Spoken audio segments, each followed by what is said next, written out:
OLE, the utopian world of online education. Hello students, welcome to OLE. This is your chemistry class and we are studying the chapter coal and petroleum. In the previous session, we have got to know that there are two types of resources, that is the inexhaustible natural resources and exhaustible natural resources. We have found that the examples of exhaustible natural resources are coal and petroleum, and we have also found that these natural resources are made up of fossils and hence they are known as fossil fuels. Also, we have discussed in the previous session that there are many products that has been made out of coal. For example, the coal tar, the coke and a coal gas. And in today's session, we are going to discuss the refining of petroleum, because petroleum is made up of different substances and we can derive that substances out of the petroleum. So in this session, we are going to discuss that how we can refine the petroleum and how we can obtain the different substances out of petroleum. So let us get started. So the refining of petroleum. Petroleum refining. What is petroleum refining? The process of separating the different constituents. जो petroleum में अलग अलग constituents हैं उनको separate करने का process जो है उसको हम कहते हैं पेट्रोलियम रिफाइनरी और रिफाइनिंग ऑफ पेट्रोलियम. ओके, सो यहाँ पे ये जो रिफाइनिंग होती है वो कैसे होती है? फ्रैक्शनेटिंग कॉलम में ये रिफाइनिंग की जाती है. सो the refining of petroleum is done in the fractionating column and कुछ components ऐसे होते हैं जिनका boiling point बहुत ज्यादा होता है, कुछ components उनमें ऐसे होंगे जिनका boiling point कम होगा.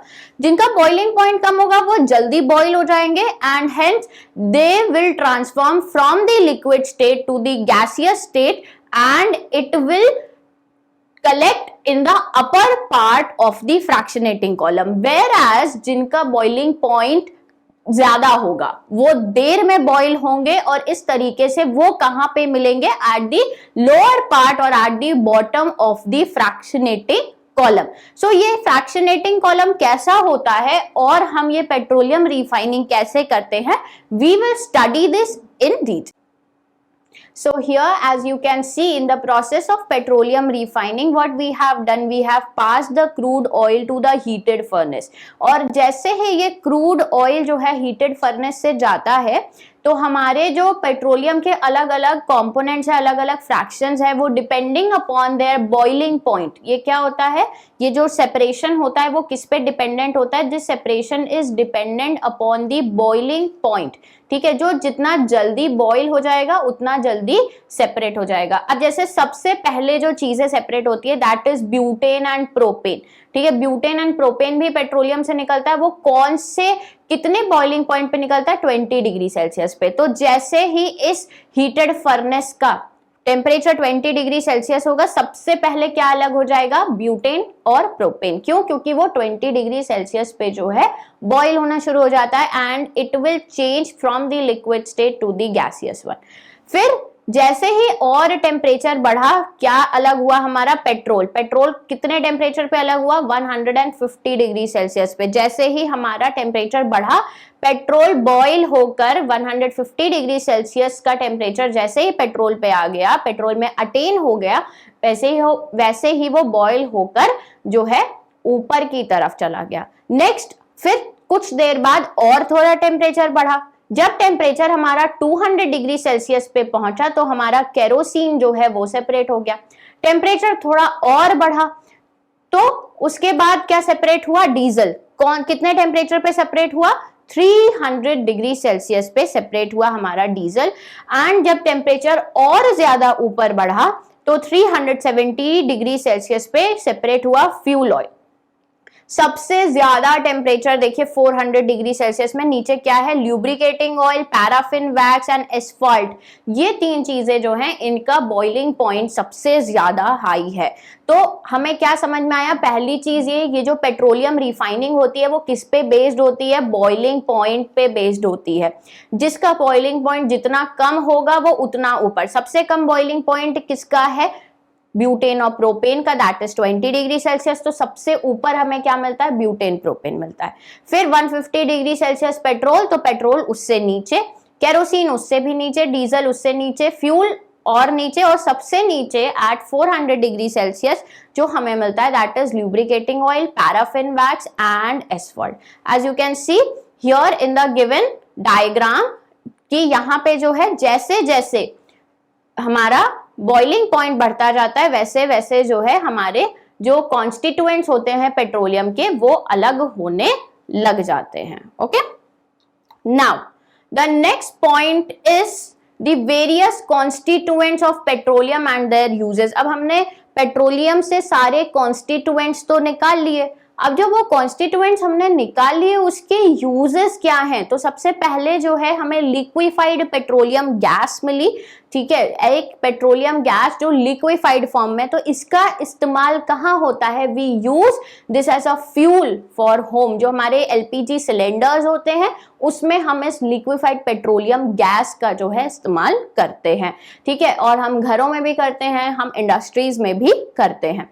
फिर क्या निकलता है हमारा, पेट्रोल निकलता है। पेट्रोल आप सबको पता है that we use this petrol as a fuels in the motor vehicle. सबसे ज्यादा कहाँ यूज होता है, हमारी कार्स में, स्कूटीज में, बाइक्स में जो है पेट्रोल यूज होता है। और कहाँ यूज होता है, एविएशन फ्यूल, जो एयरक्राफ्ट्स होते हैं वहां पे भी पेट्रोल यूज होता है। Petrol is also use in the dry cleaning, ठीक है, जब भी हम जाते हैं हम अपने कपड़ों को ड्राई क्लीन करने के लिए देते हैं तो वहां पे भी ड्राई क्लीनिंग में भी पेट्रोल का इस्तेमाल किया जाता है।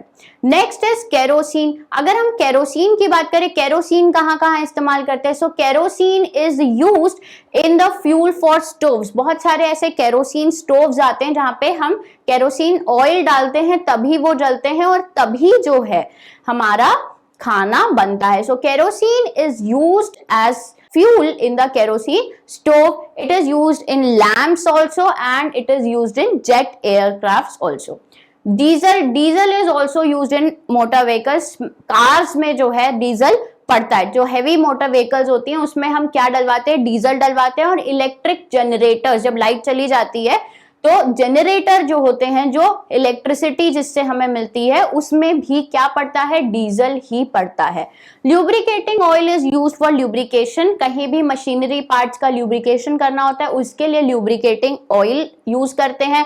पैराफिन वैक्स से जो है हम कैंडल्स बनाते हैं, ऑइंटमेंट्स बनाते हैं। इनफैक्ट जो वैसेलीन होती है that we use in the winter season that is also made up of paraffin wax. And bitumen is used as paints and also is used in road surfacing. So you can see here कि कितने सारे products जो हैं वो सिर्फ एक petroleum से मिलते हैं, ओके, और यहाँ पे उनके कितने यूजेस हैं। Do you know that petroleum word जो है वो दो वर्ड से बना है, एक है पेट्रा, दूसरा है oleum. Petra means rock, oleum means oil. So petroleum is a oil which can be mined through rocks. ठीक है, हमें ये rocks के बीच में से ये oil मिलता है, that is why it is known as petroleum, right?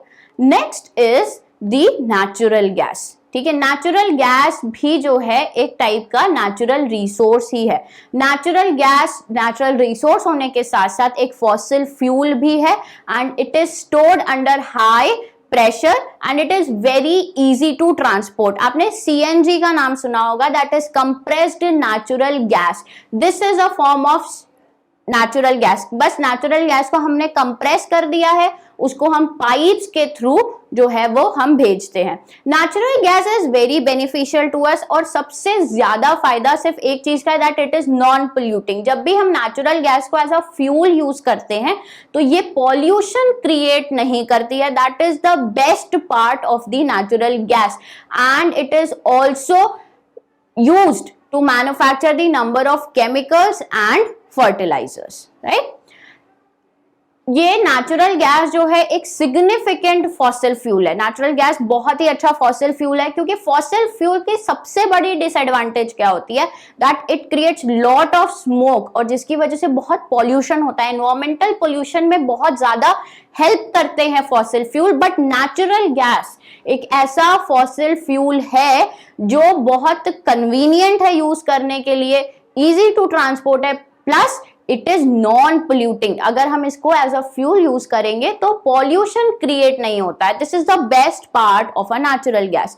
In our country natural gas has been found. कहां कहां मिलती है ये natural gas?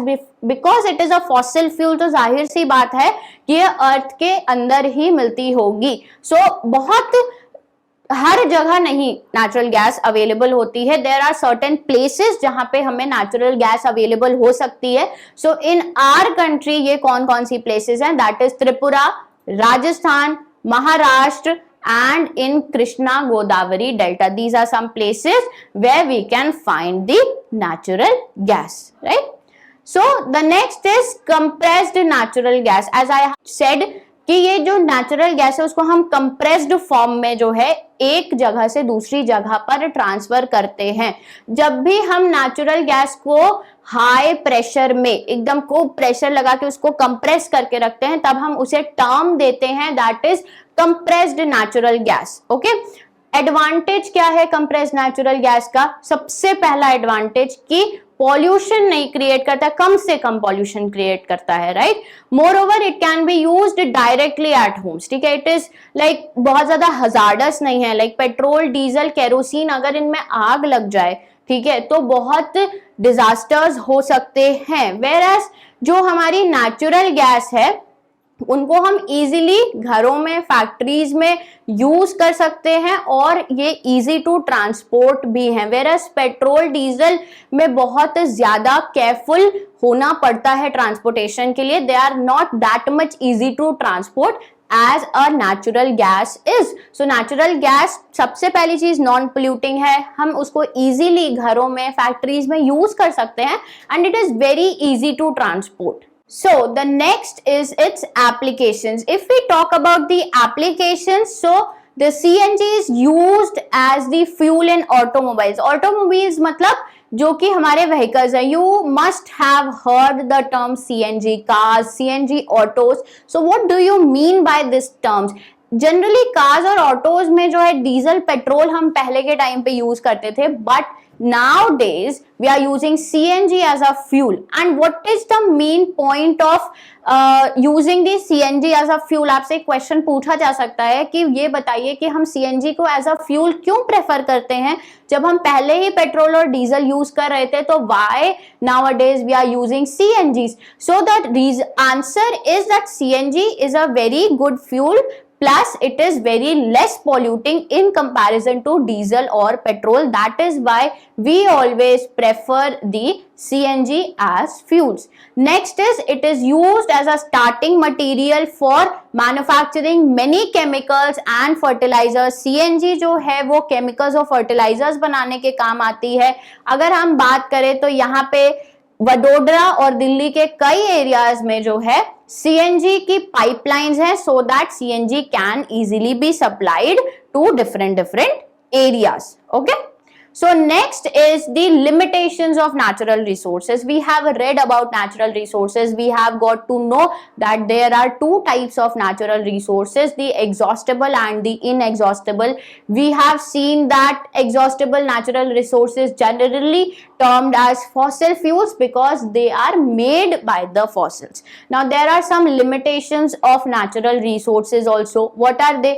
So what is written here, that fossil fuels like coal, petroleum, etc. needs millions of years to get transformed from the dead bodies to the fuels. Okay, as you know that ये जो हमारे कोल हैं, petroleum हैं, इनको जो है ये किससे बनते हैं? Dead remainings of plants and animals से बनते हैं। पर ऐसा नहीं होता है कि आज मरे और कल बन गए या 2 महीने बाद बन गए, ऐसा नहीं होता है। They take million of years, हजारों करोड़ों साल लगते हैं to get transformed a dead body to a coal और अ पेट्रोलियम। तो सबसे पहली चीज ये है कि ये एग्जॉस्टेबल है। अगर हम बहुत ज्यादा इसको यूज करेंगे या जिस रेट पर हम आज के टाइम पे इनको यूज कर रहे हैं, कुछ सालों बाद कुछ 100 सालों बाद हमें कोल, पेट्रोलियम जैसी चीजें और उनसे बनने वाली और चीजें देखने को नहीं मिलेंगी। So this is exhaustible. तो ये तो एक लिमिटेशन हो गई कि एक टाइम ऐसा आएगा कि ये जो है खत्म हो जाएंगे।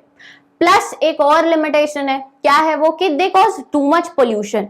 whenever we burn the coal or petroleum, they release harmful gases that causes the air pollution, and because of this we are facing the issue of global warming.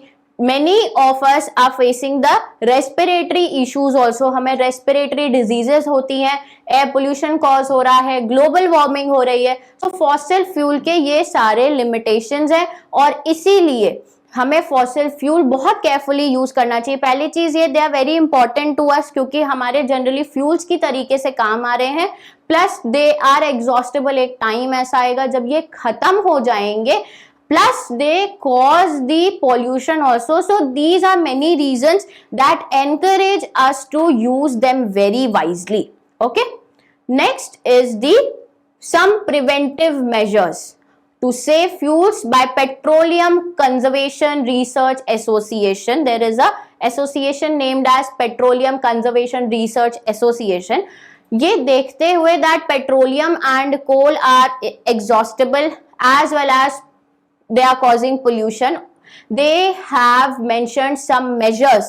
Okay, they have mentioned some measures so that we can use the coal and petroleum very wisely. The first one is drive vehicles at average and constant speed. We should not drive vehicles very rashly, or we can say that एक constant speed पे आप हमेशा vehicles चलाइए। उससे क्या होता है, क्यों कहा जाता है कि कांस्टेंट स्पीड पे चलाइए, एक एवरेज स्पीड पे चलाइए? द रीजन इज कि जब हम बहुत ज्यादा स्पीड फास्ट या स्लो करते हैं तो जो हमारा पेट्रोल होता है उसकी जो डिमांड होती है by the engine of our vehicle वो बढ़ जाती है। वेयर एज अगर हम एक कांस्टेंट स्पीड पे चलाते हैं तो demand of petrol bye the engine remains constant. तो उससे क्या होता है, हमारे जो व्हीकल है वो कम पेट्रोल में ज्यादा दूर तक चल सकती है। When not necessary, shut down the vehicle's engine. अगर आप किसी सिग्नल पे खड़े हैं, कहीं रुके हुए हैं, तो गाड़ी स्टार्ट मत रखिए, अपनी गाड़ी ऑफ कर दीजिए और उसके बाद स्टार्ट करिए जब आपको कहीं जाना है। अगर आप अनयूजुअली गाड़ी को स्टार्ट करके रखा है आपने तो क्या होगा, वेस्टेज ऑफ पेट्रोल हो रहा है। Okay, next, make sure the pressure in tyres is correct. अब ये प्रेशर इन टायर्स मतलब आप टायर में हवा भरवाते हैं, वो बहुत जरूरी है चेक करना। क्यों? क्योंकि अगर टायर में हवा नहीं होगी सो इंजन पे जोर पड़ेगा आपकी गाड़ी का वेट उठाने के लिए, और जब इंजन पे जोर पड़ेगा तो जाहिर सी बात है इंजन जो है ज्यादा फ्यूल डिमांड करेगा। अगर आपके टायर्स का प्रेशर करेक्ट है तो इंजन जो है वो बहुत इजीली जो है कम पेट्रोल में ज्यादा दूर तक आपकी गाड़ी को चला सकता है, right. Next, always keep vehicles under good condition. हमेशा आप अपने व्हीकल्स को की सर्विसिंग टाइम पे कराइए और उसको बिल्कुल अच्छी कंडीशन में रखिए। So these are some of the preventive measures और preventive guidelines that are issued by PCRA. This was all about the chapter coal and petroleum. I hope आपको ये चैप्टर बहुत अच्छे से समझ में आया होगा। In the next session, we are going to discuss some of the important question answers of this chapter. So stay tuned. Until then, take care. Bye-bye.